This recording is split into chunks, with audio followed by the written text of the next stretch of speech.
for the jam. This guy is athletic beyond craziness. So if he can just channel it, you know, when you want to talk about Mamba mentality, this guy needs it because he has all the talents in the world to be a great basketball player. Absolutely. There was so much talk going into the draft. They're like, oh, it's not that rich or deep a draft, but the top picks, man, they're already showing out. Miss acting here, Thunder Blazers. Watch Gary Trent Jr. Little reach by Shea Gilgeous-Alexander. Little full belly flop. I don't know how you felt, Rob, but I hated flopping. I hate flopping. You know, only time I would flop was in the playoffs because we might need that foul or something. You only do it important. You can't do it through the whole season. Now everybody thinks you're a flopper. You got to wait. Right. You got strategically for the big those moments. Strategery, right there. Boom. Make strategy. Heat Nets. Let's move on there. After being shut down by security on their attempted jersey exchange over the weekend, which I just want to point out again, the league told Heat security to do this. They told our friend Dave Holcomb to do that. He was doing his job. But on Monday, Kyrie Irving and Bam did share a little exchange there. Bam walking off, tucked Kyrie's jersey out under his own there. It's good strategy there, right? It just makes zero sense to me. You can battle against someone, sweat on them, wrestle with them for 2.5 hours, and you can't say bye after the game. I understand they're trying to take every precaution, but it doesn't make much sense to me. And for Bam should understand also, dude, you had a career high that night. You don't give that jersey up. You keep that. You actually steal it from the staff and you take it home. That's what I did. Well, he took Kyrie's. I don't know if he gave Kyrie his. So I don't know there. All right, Miss Subtlety. Nuggets, Mavs, Jamal Murray getting knocked to the ground trying to get by Timmy Hardaway Jr. Murray gets up, tried to sneak a little blow on Hardaway, but not sneaky enough because he was ejected. You know, cameras are everywhere. You can't do this. She's like, okay, I was trying to get up. He was in my way. No, there's certain ways you can get up, my brother. But, you know, you have to respect Hardaway because a lot of guys. Yeah, not just going to take it. To that, not just going to take it. Not going to take that. He definitely acted the right way, you know, for where the game is at today. But, you know, back in the day, that would have been some trouble. When I used to cover the NFL, offensive linemen would tell me, like, what went on at the bottom of the pile when no one's looking. And there was more of that than you would want. That's all I'm going to say. All right, make confidence. Lakers, Cavs, JaVale McGee decided to again show off his ball handling skills. We've been showing this on the jump. Now, this time it did not go as well as it did the other night. I don't know. Sometimes you do something, you get excited, and then you try it again, and maybe he's flying a little too close to the sun there, trying to be the point center, Robert. He's on the trademark. Go ahead, Rob. He's determined. This is his old team. He wants to show these guys, I still have some skills, man. Y'all let me go too soon, but you know, JaVale's one of those guys. You just want to sit back and watch what he's going to do next. Yeah, I mean, he's on the trade blocks, so to speak. So I think he's trying to show his talent. But in the summertime, he works out as a full guard. So none of this really surprised me when he actually has the nerve to do it in the game. Well, JaVale, not the only one in Cleveland feeling himself last night. LeBron James absolutely went off in his first game back in his old home arena in 2 years. James dropping 46 on his former team. 21 of those points came in the fourth quarter, where he outscored the entire Cavaliers team by himself. And you can see here just how efficient he was, especially from range. He made 7 of his 11 threes. Now, as mentioned, he turned it on in the fourth, which came about some little extra motivation from a special spectator who let LeBron hear it after missing a shot close to the end of the third. Take a listen here. Yeah, I know who he is. You know, he's part of the front office group. He was really excited about me missing, you know, that shot a little bit more extra than I would have liked. But, you know, he got a root for his team, obviously. And he was, you know, he showcased that. So, you know, I knew I had another quarter. And the fourth quarter is my favorite.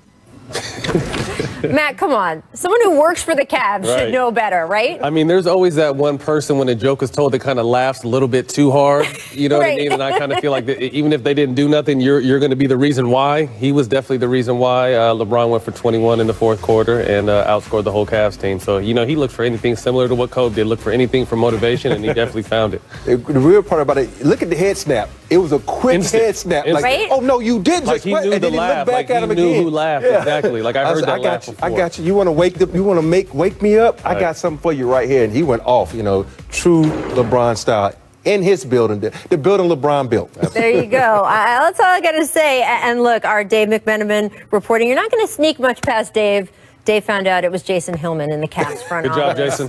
that LeBron had the interaction with. So, yeah, I don't know how he feels this morning, but there you go. We will be right back after a quick break. But up next, Woj.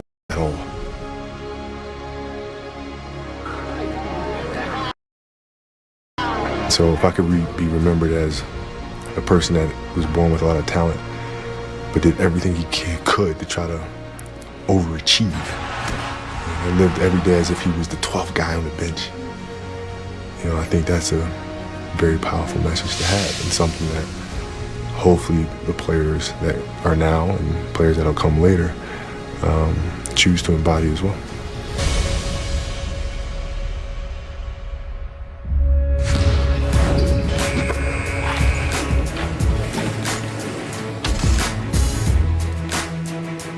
Welcome to a very special edition of The Jump. I'm Rachel Nichols. I'm alongside two of Kobe's former teammates, NBA champions, Matt Barnes, Robert Horry.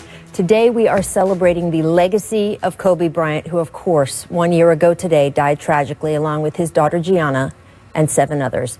And coming up on the show, we are going to have a number of people who are part of Kobe and Gianna's lives joining us, plus numerous current NBA stars reflecting on the first time they faced Kobe in a game. We've been working on this project for weeks. We cannot wait to share it with you. But first, there was no one like him. I've worked in this business for more than 25 years. I have covered everyone from Muhammad Ali to Michael Jordan, from Joe Montana to Tom Brady, from Serena Williams to Tiger Woods. And I can tell you for sure, there has never been anyone quite like Kobe Bean.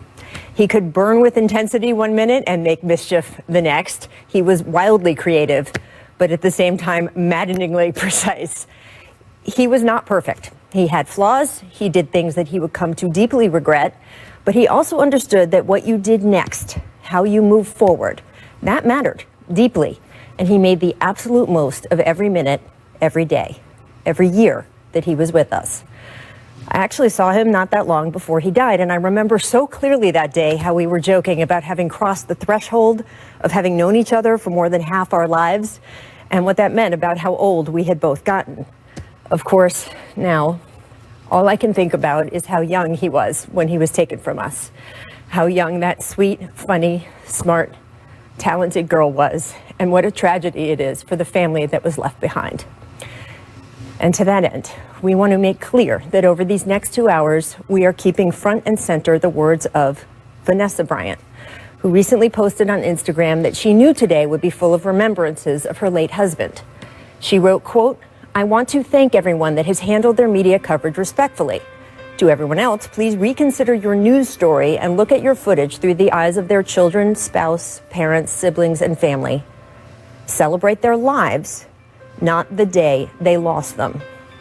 So that is what we are going to do today. We are going to celebrate the extraordinary. And we're not the only ones. Last night, Kyrie Irving arrived at his game wearing a Kobe number 8 jersey.